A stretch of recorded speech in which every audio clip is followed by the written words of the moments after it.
We have a very special opportunity today that really not many kids have this opportunity, and it's very real and it's very powerful because we are blessed to have David Wolnerman, who is a Holocaust survivor, and I've been talking to him, and just very powerful story.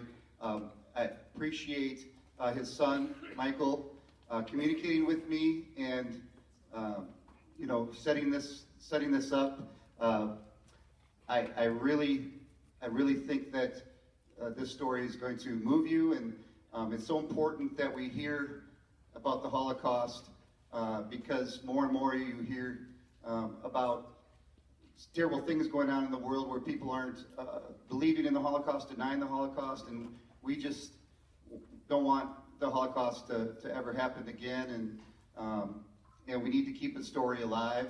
And I also love his lesson of forgiving, which I'm sure he'll talk about, and he had to forgive some real terrible situations and people, and if he can do that, so can we. So without further delay, I'd like to introduce Michael here, who will then introduce his father.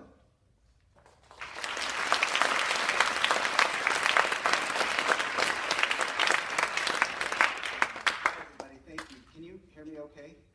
Great, awesome. So neither one of us, my dad or I, are very good public speakers, but we certainly love to answer a lot of questions, as I'm sure you have, and as demonstrated on these pages. Holy smokes, I don't think we're going to get through half these, but we're going to certainly try. And we had shared with Mr. Rankin that no question would be taboo. Any kind of questions that were posed would be open. Apparently everyone here is old enough to understand some of these things that are awful and atrocious and sometimes gross. And so we'll be delighted to answer any of those questions. But one thing I do want to mention is that I read a book recently by Elie Wiesel, and what it said in one of the chapters was, you are now a witness. So anybody that visits or talks to a witness of the Holocaust, like my father, now you become a witness. And that was Elie Wiesel's words, and it really touched me recently because of all the things that are happening in the world, not just in the United States, but all over the world.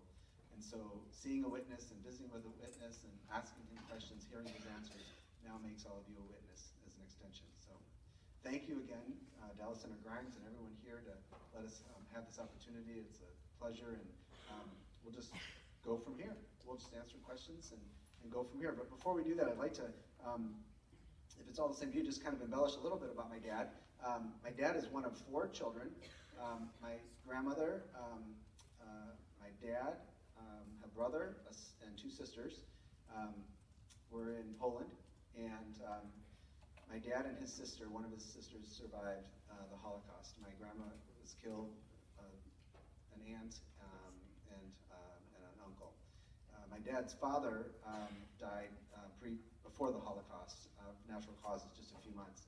My mom was also a Holocaust survivor. She's one of 6 girls. In fact, my mom was a twin, and she had 2 sisters that survived. So my mom and 2 sisters, 3 girls. So my 2 aunts and their mother, 3 aunts and their mother passed away. But also their father passed away before the war of natural causes. So, and they were also from Poland. My mother was in some camps, but traveled around a lot. My father was in a variety of different concentration camps, and we can answer some of those and questions that you posed here today. But my dad came to America with my mom after they got married in Europe, and came to America in 1950. So I was born in Northwest Indiana and went to school at Drake University. I have 1 brother. He's also a pharmacist, quite a bit older than me. I'm a pharmacist. I don't work behind a counter anymore, so I don't dispense medicine. But I work in a company that helps patients get medicine. And so my brother is retired now and quite a bit older than me, and lives in Florida. And my aunt, my dad's sister, has 1 daughter, and they have 2 kids. And my mom's 2 sisters also have children, 2 girls, and from 1 aunt and a daughter from another aunt. So that's the extension of our family. It shrunk, unfortunately, after World War II or during World War II. So we'll take it from there. right? Good? Okay.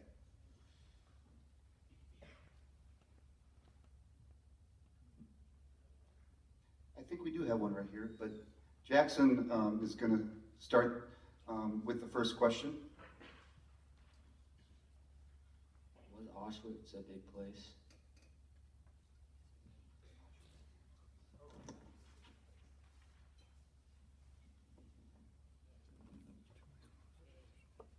Does this one work too? Great. So the question was Auschwitz a big place? It was the biggest concentration camp could imagine. How many people were there, do you know? In the thousands. But he didn't live too long over there. Good question, yeah. Did the Nazi commanders ever talk specifically about what would happen if a prisoner escaped? The question is, did the Nazis talk to you what would happen to you if you escaped? Share with them a little bit about how you were dressed or what you wore, and maybe you can share with them a little bit about what happens if you got caught escaping. First of all, we used to wear striped uniforms.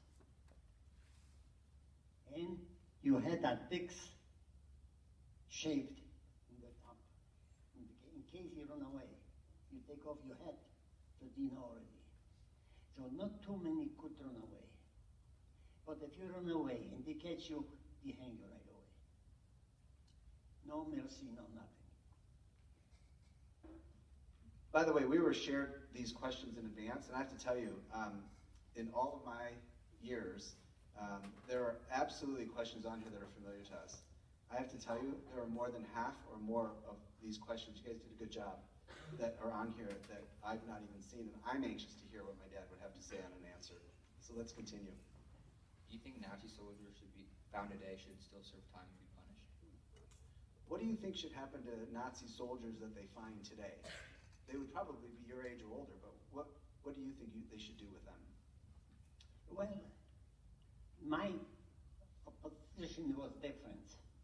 I always said he should forgive but don't forget.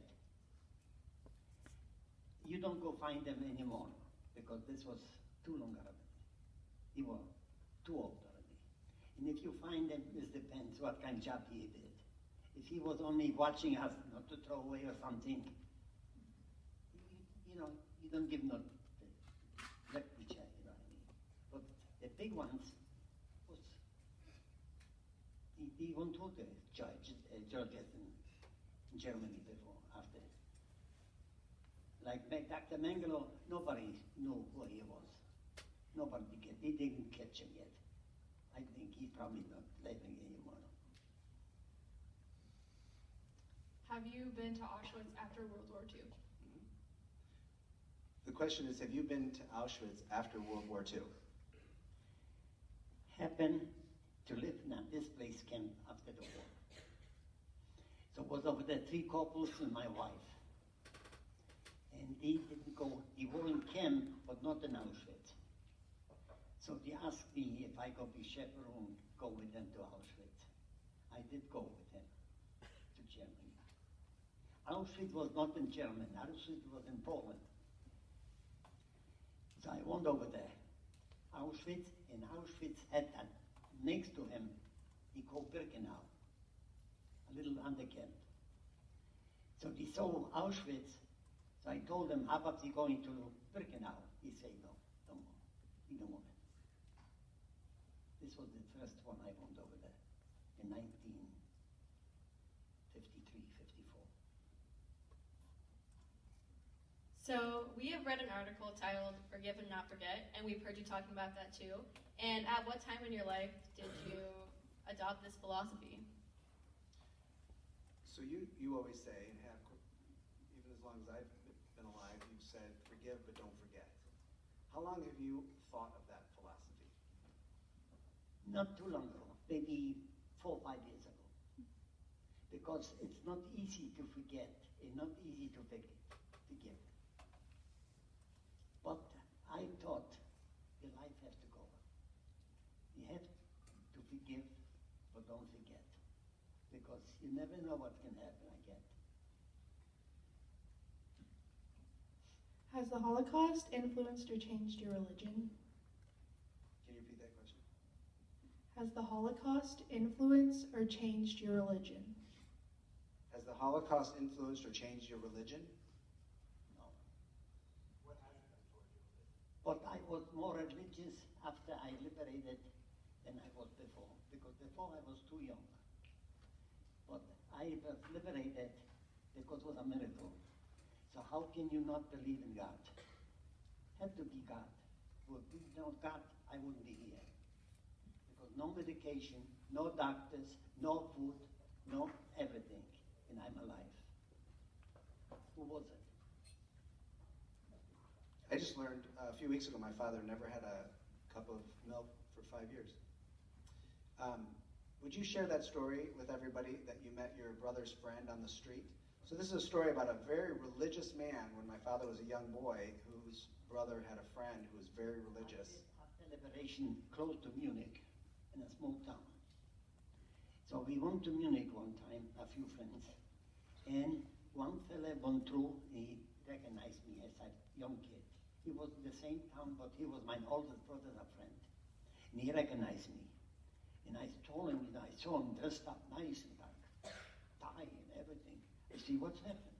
You used to be such a religious man. He said, I don't believe in God anymore. I said, how can you say it? He was such a religious man and everything. He said, your father, my father, your mother, my mother, he went to gas chambers because he could say, was a communist or against Hitler or something. How about the babies? He killed over 1 million babies, small babies. What was God? He said to me. I didn't have no answer for him. So he asked me, how about you? So I told him, I went through so much and everything. I believe in God more than I ever had. He couldn't say nothing to me, and I couldn't say nothing to him. You all did a very good job on these questions, I tell you. Keep them coming. Were you ever in other camps other than Auschwitz? If so, were you treated better or worse? I'll repeat the question. Were you ever in other camps, and were you treated better or worse in some camps? I believe you're in how many different camps? I was at least about 10 different camps. Small ones, started out small ones later. I went in Auschwitz, Dachau. And I got liberated in Dachau. Dachau was Munich. First concentration camp in the world, in Germany. And who liberated me? General Eisenhower. I got pictures of him and everything. He liberated me. In 1945, April the 28th. Let's look. 74 years ago. Go ahead, Mr. Rankin. You had a question? I have a question. In talking to you, you were sick for a period of time in the camp, something called typhus, and you even mentioned you had to share a bunk with someone that was sick. Could you tell us a little bit about that story? Okay. Happened, he had lice. And we just took it out, bunches, and throw it away. And he got to be sick. It was like a hospital. No doctors, no food, no water, no nothing. And he lay two in a bed, in a little bed. He took away the straw because no mattresses or something, because the lice and everything. So he was, I thought he was sleeping. He was 2 weeks dead, and I stayed with him. Till he come in and he throw him out to the window. And I got out from the place. I couldn't walk. I walked like a baby. I didn't walk. I crawled. I'm here. Who else? Only God. So typhus is, lice can breed typhus. And so typhus was rampant in a lot of concentration camps. Good questions. I share a story of a doctor in a village that gave the villagers, the Nazis were coming, gave the villagers a fake typhus so it looked like typhus, but the Nazis came in and it was very contagious, and they didn't want any part of that, so they went and left. No?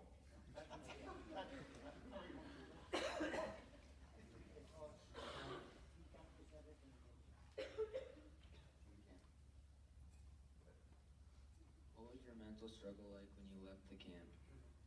What was your mental struggle like when you left the camp? He became a philosopher. He's a really brilliant man. He likes to say he's gone through Drake, which is true. He's gone through Drake University. I finished third grade. But when I got liberated, nobody thought about nothing. He was just like a cow, like a horse. No politics, no nothing. Only talking bread, bread. Not bread and butter or something, a piece of bread. Example, it's a true story. We were 10 young kids at my age in camp, all different kind.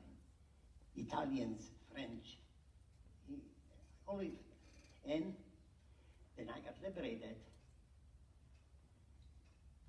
The Gyps, it was April, it was a beautiful day. So the soldiers went through, so we grabbed the food from the car because it was open, and we started to eat.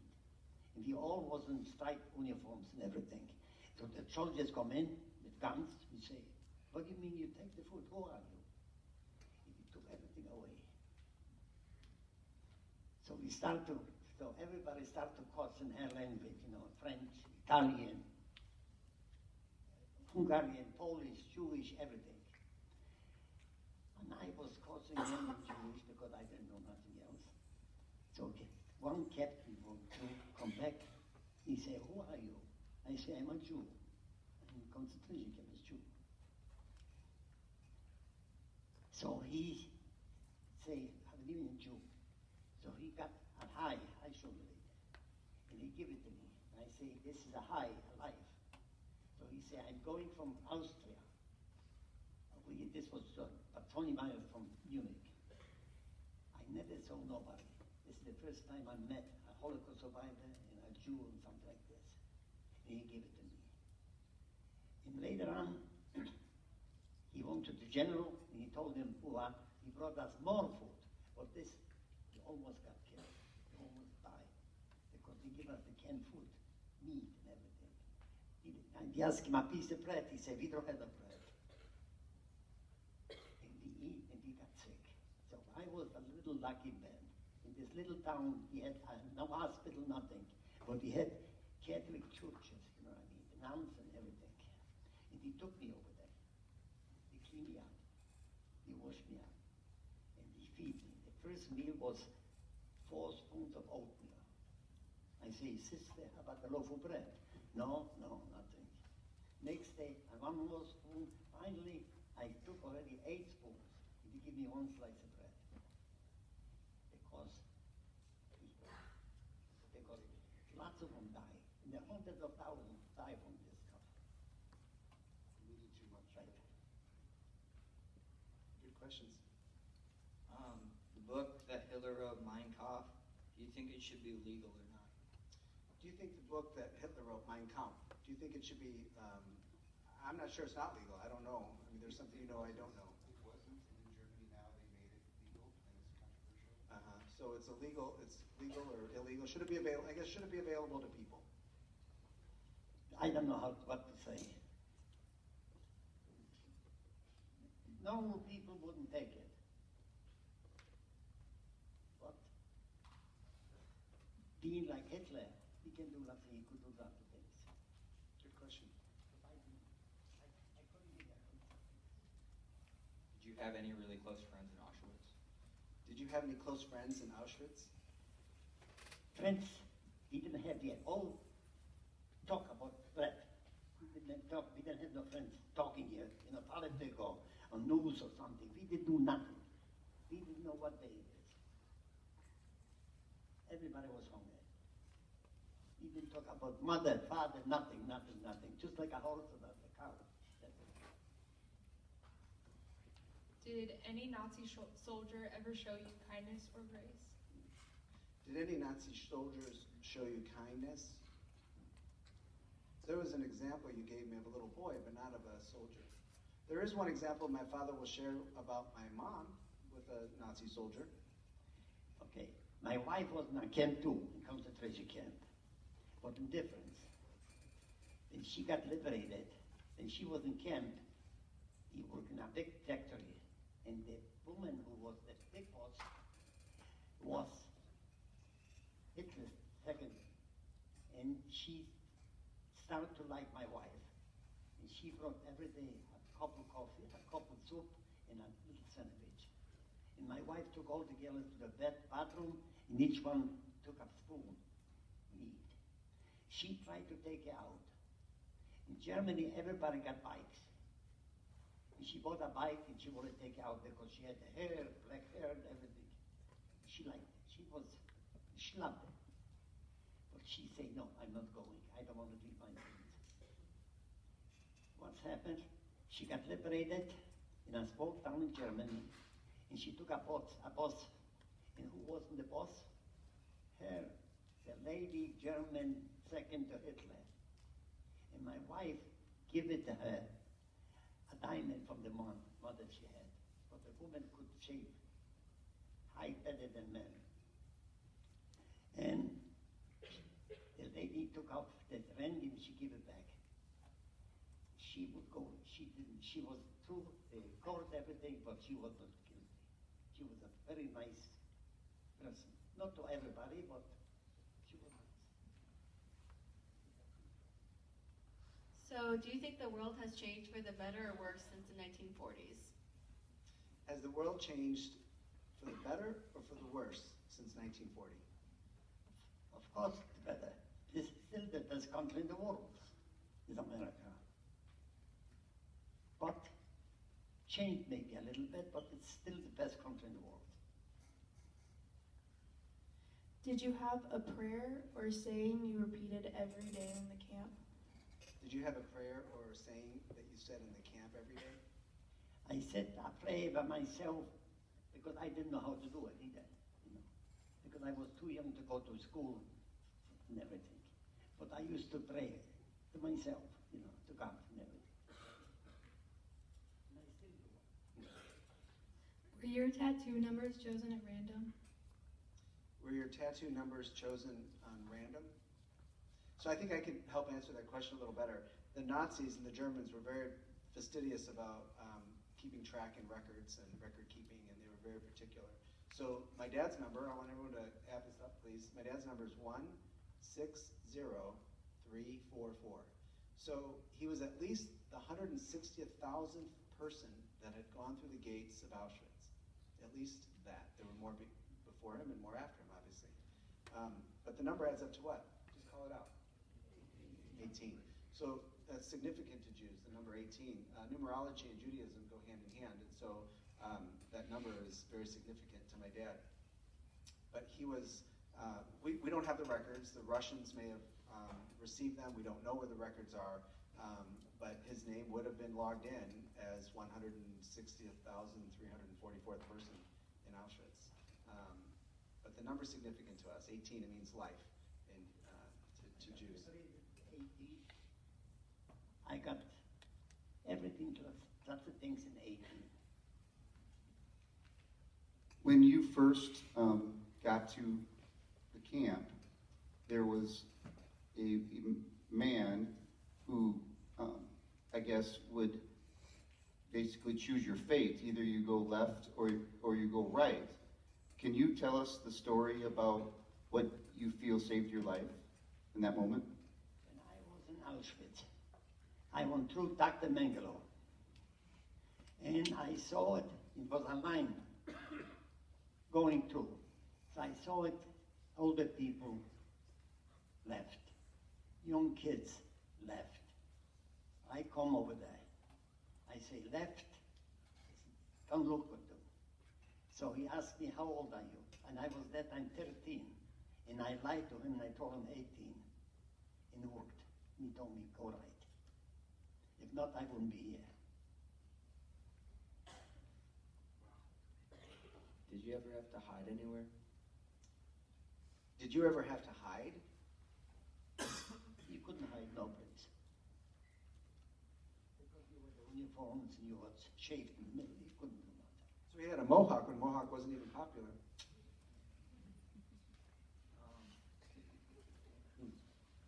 What would you say to the people who deny the Holocaust? What do you say to people who denied the Holocaust? Well, what can you say? Tell me. A normal people will never say something like this because this happened. Everybody know it. But if somebody come out and do like this, say something like this, what can you do? You cannot kill him. You cannot. It's a free country. It's not right because before you say something, you should know. How did you view America when you first arrived? What did you think of America when you first came here? Well, everybody talked in the whole country. America's money on the street. So we come to America, this country. It took me 5 years before I come over here to make the papers. I had to wait 5 years to go through all the papers, all this, before I could come. Not like over here, they go across the street here in America. So it's a true story and it's a joke. So the fellas come into America, New York. He was looking, so he told $100. He said, "Why should I put $100 if he say thousands, $1 million on the street?" He want the next street was $50. I didn't. Finally, he come back running. He didn't find nothing, but still the best country in the world. You don't know how to appreciate this country. What kept you going when death, sickness, and starvation was all around you? What kept you going in the camps? What kept you going through the Holocaust? To be honest, nothing. Because we never believed he could be a free man. Never. Nobody. So we didn't have nothing to talk about. You couldn't talk just to say when he going to come out or something, we going to do this, we going to do this, nothing.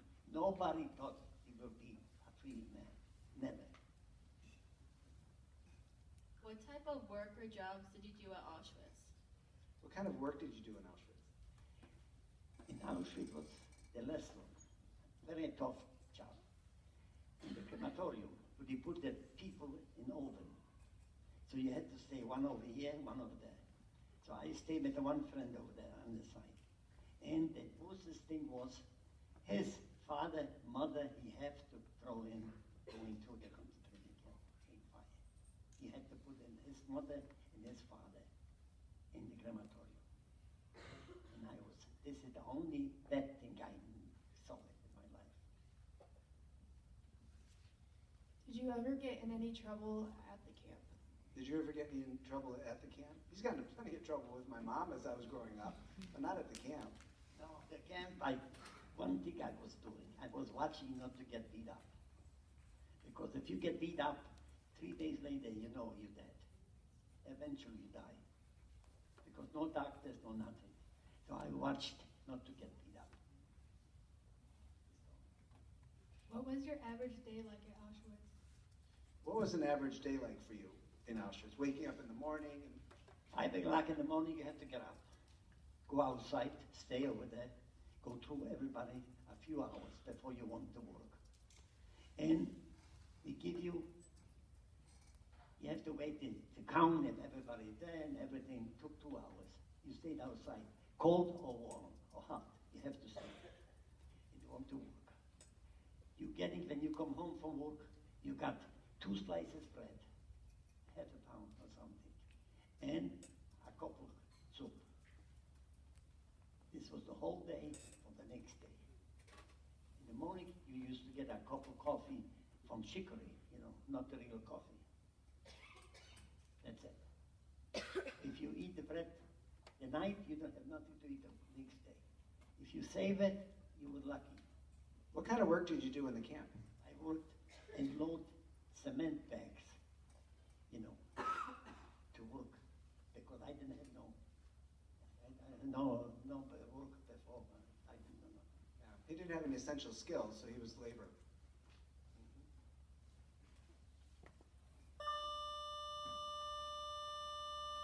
Did your family ever explain what SS officers were doing before you were sent to the camp? So the question is, did your family ever explain to you what the SS officers were doing in the camps? So back then they didn't have Facebook or, frankly, my dad was so poor they didn't even have television or radio. So I guess you have to explain that. Did you know anything about the war before? No. Auschwitz, where I lived, was 10 kilometers from Auschwitz. I never knew about this. Auschwitz was different than normal city.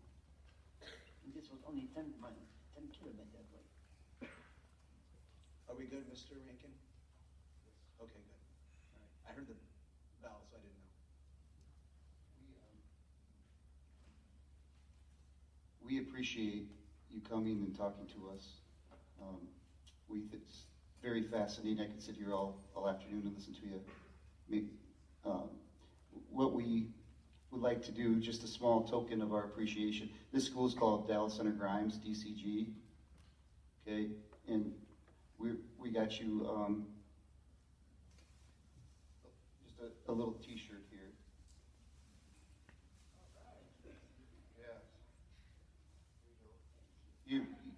When you try it on later, I need a picture.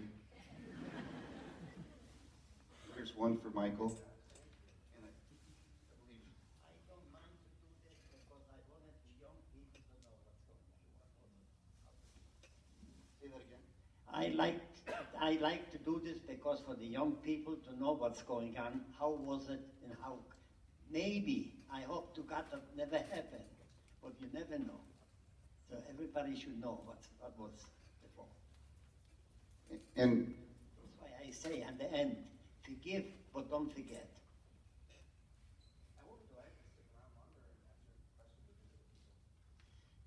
could we give the Wolnermans a DCG round of applause for coming here?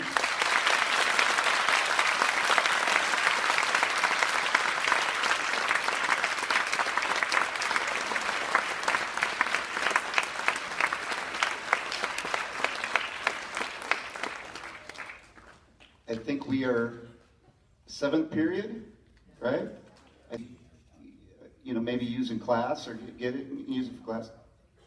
Awesome. And it's called what? What's your book called? A Lucky Lie.